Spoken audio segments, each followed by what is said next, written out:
Guys আপনি আপনার যে কোনো নর্মাল ভিডিওর ব্যাকগ্রাউন্ড ব্লার করে নিতে পারবেন ইনশুট অ্যাপসটির মাধ্যমে। তাই সর্বপ্রথমে অ্যাপসটির ভিতরে চলে আসবেন। অ্যাপসটির ভিতরে আসার পর এখানে এরকম একটি পেজ শো করবে, এখান থেকে ভিডিও এটার উপর একটা ক্লিক করবেন। তারপর এখান থেকে প্লাস নিউ এটার উপর একটা ক্লিক করবেন, তাহলে গ্যালারিতে নিয়ে যাবে। গ্যালারি থেকে যে ভিডিওটি এডিটিং করবেন সেই ভিডিওটি সিলেক্ট করে দিবেন, তারপর টিকমার্কে ক্লিক করবেন। তো ভিডিওটি এখানে চলে আসবে। ভিডিওটিকে এখান থেকে আপনি সাইজটি সিলেক্ট করে নেবেন। ভিডিওর আপনি টিকটকের জন্য হলে ভিডিওটি টিকটকের সাইজটি সিলেক্ট করে নেবেন, তারপর টিকমার্কে ক্লিক করবেন। তারপরে এখান থেকে ইফেক্ট এই অপশনটির উপরে ক্লিক করবেন। ক্লিক করার পর এখান থেকে এআই ইফেক্ট এটার উপর একটা ক্লিক করবেন। ক্লিক করার পর এখান থেকে এই সাইটের দিকে আসলে এখানে ব্লার একটি অপশন পাবেন, এটার উপর ক্লিক করবেন, তাহলে এখানে অনেকগুলো ব্লার ইফেক্ট পেয়ে যাবেন। এখান থেকে ব্লার ইফেক্টটি আপনি সিলেক্ট করবেন। সিলেক্ট করার পর আপনি এখান থেকে এটাকে চাইলে বাড়িয়ে কমিয়ে নিতে পারবেন। এখান থেকে দেখতে পাচ্ছেন ব্যাকগ্রাউন্ডটি দেখলে আপনি এখান থেকে ব্যাকগ্রাউন্ড ব্লারটি বাড়িয়ে কমিয়ে নিতে পারবেন। তারপর টিকমার্কে ক্লিক করবেন। তারপর এখান থেকে অ্যাডজাস্টমেন্ট এটার উপর একটা ক্লিক করে দিবেন। এবার এখান থেকে ভিডিওর আপনি ব্রাইটনেস বাড়িয়ে নিতে পারবেন।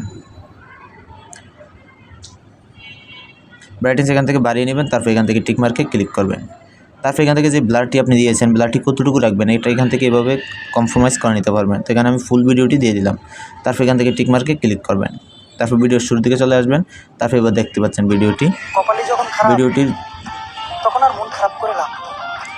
ভিডিওটির ব্যাকগ্রাউন্ড ব্লার হয়েছে এবং ভিডিওর ফটোটিরও এখানে ব্রাইটনেসটি বাড়িয়ে নিয়ে ভিডিওটি অসাধারণভাবে এডিটিং হয়ে গেছে। এবার এখান থেকে সেভে ক্লিক করে দিবেন।